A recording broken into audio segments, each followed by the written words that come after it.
આ માધરપુર ગામ છે, એમાં નાગેશ્વરીનું મંદિર આવેલું છે.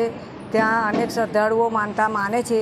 ત્યાં એમની બાધા પૂરી કરે છે, એમનું કામ પૂર્ણ થાય છે. આ નાગેશ્વરી મંદિર 23 વર્ષ પૂરા થઈ અને 4/8/24મા વર્ષમાં મંગલ પ્રવેશ કરે છે. શ્રદ્ધાભાવથી લોકો આવે છે. આ નાગપાંચમ આજે છે, બીજી નાગપાંચમ આવે ત્યારે દરેક ભાવિક ભક્તોને આવવા નમ્ર વિનંતી. કઈ રીતે પૂજા થાય બેન? અહીંયા કુલેર ચડાવે છે, શ્રીફળ ચડાવે છે, દૂધ ચડાવે છે. એ રીતે નાગદાદાની માનતા કરવામાં આવે છે. શું નામ તમારું? કપિલાબેન ચૌહાણ.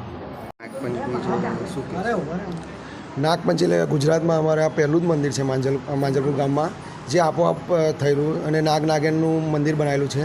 એમાં ઘટના એવી થયેલી છે કે 25 વર્ષ પહેલાં જે આપણે પાછળ ફેક્ટરી છે કંપની, એમાંથી નાગે ઘણા બધા સાપ રહેતા હતા. એક સાપનું જોડું અહીંયા બહાર આવી ગયું. એમાં ગાડી છે ને વાનવાળા અહીંયા બાજુમાં રહે છે, એ ગાડી આવી ગઈ અને નાગેન મરી ગઈ.